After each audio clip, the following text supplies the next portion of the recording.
So, did no one else notice that Jim from The Office was in episode 4 of WandaVision?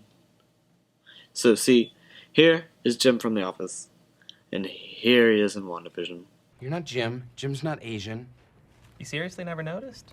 Hey, hats off to you for not seeing race. Did no one else see that?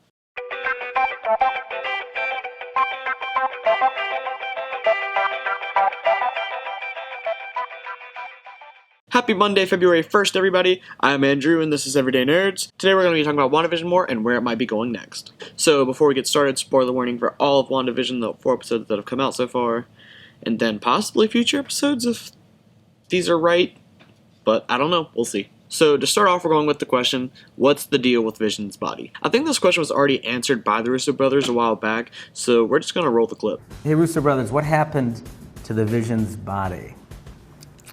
That's a good question. Yeah, it is a very good question. Feels like a story for another time. Yeah. So based on that clip, I think Daniel's prediction of Vision's dead body is in the field as a reanimated corpse was right. I'd like to point out that was before episode 4 and any other channel claimed that theory, so be sure to hit that subscribe button to see actually accurate predictions for all your favorite movies and shows because we're the ones bringing them to you. Even more evidence, though, about that actually being Vision's animated corpse is in the very first episode of WandaVision. It not only shows her controlling him, but also how it's affecting everyone else, kind of. So, at the dinner scene with Mr. and Mrs. Hart, as you can see, Vision is acting very normal until Wanda gets asked about her life, and she loses focus on her reality, and we all saw what happened when she lost focus in episode 4. What? What is it? What's wrong?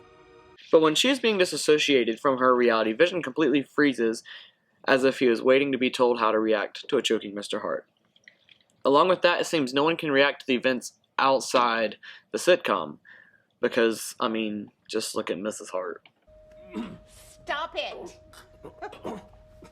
Stop it! And he was asking, like, kind of normal questions that would be asked at a dinner, so I don't think he was even reacting outside of the sitcom until he choked. But anyways, Vision finally reacts when Wanda tells him to. That's when he gets up, goes, and he phases through him and pulls out the food.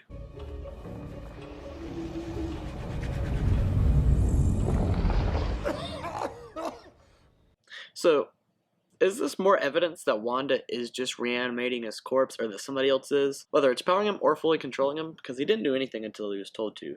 So is somebody reanimating him and she has control over it? Is she reanimating him and has control over it?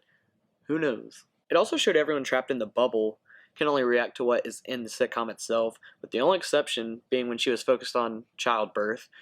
Herb and Agnes were about to talk about how they were all being held as prisoners, but then Agnes tells her not to. Came here because we're all... Stop it! A little bit weird that she wouldn't want him to tell him. My biggest question from this theory actually is just kind of weird, but is Wanda making out with a meatless meat puppet? Look at this dude. Wait till you see the... No, no, no, no.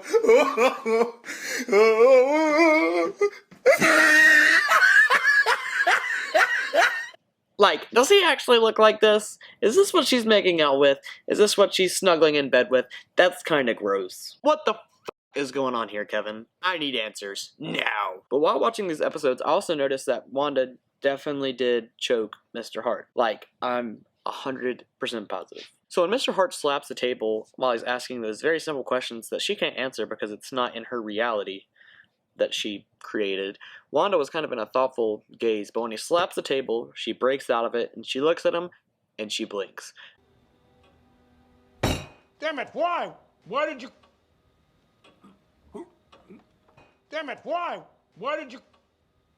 Earlier in the episode, we saw when she wanted something to just kind of pop out of thin air with her 50s power stuff, she would blink and it'd make something appear. But she looked at him and blinked, so she made something appear and it started to choke. But more evidence of this is that all the food on the table was the breakfast. And when Vision put his hand in him and took something out of his throat, it was nothing on the breakfast table. It was a chocolate-covered strawberry from earlier in the episode that she made. You know, back with like the anniversary stuff. So, why is she choking him? It's kind of sus. But now let's get to the big theory that I used as clickbait. I know it's clickbait, but I'm actually going to talk about it. It's not just a title to get you to watch. I actually have a theory. So, the question is, obviously, are the mutants and X-Men going to be brought into the MCU by Wanda? A lot of people are speculating this, and I've seen a lot of theories on it, but if it's going to happen, I think I know how it's going to happen. It'll also make her the villain of Doctor Strange too, if I'm right. So, or part of a villain, you'll see. So, as we all know, Sword is outside the bubble, poking, prodding, trying to figure out what's going on, and they will, until this whole thing like plays out, bursts, whatever. And Darcy also pointed out that there's a lot of radiation in that bubble, and that was no coincidence. They don't just do that. So when Sword goes in, destroying her fake hate and sitcom reality, she's probably going to lose Vision again. Along with Vision, she's probably going to lose her kids. And she's going to freaking lose it. Wanda's probably going to cry in pain like in Avengers Age of Ultron doing her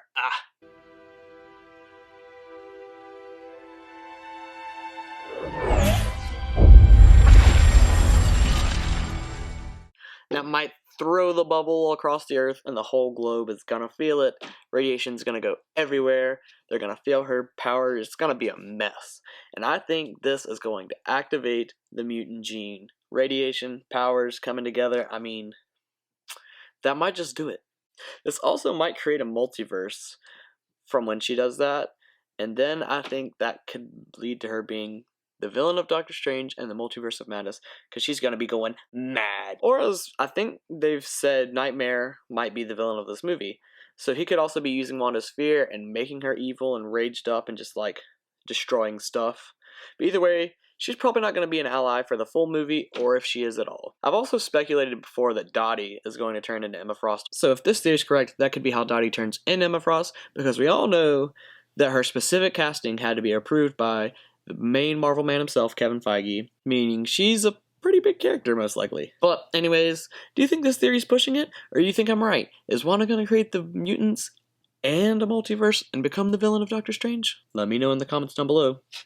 And while you're down there, be sure to hit that like button, smash that subscribe button, be sure to punch that bell. It tells you every time we post a new video, so you can just tap on your phone and then go watch it. If you're on a computer, it'll tell you at the top of the screen, there'll be a little bell icon, click that, and it'll show you our content. But that's going to do it for us today. I'm Andrew with Everyday Nerds, and until next time, peace out.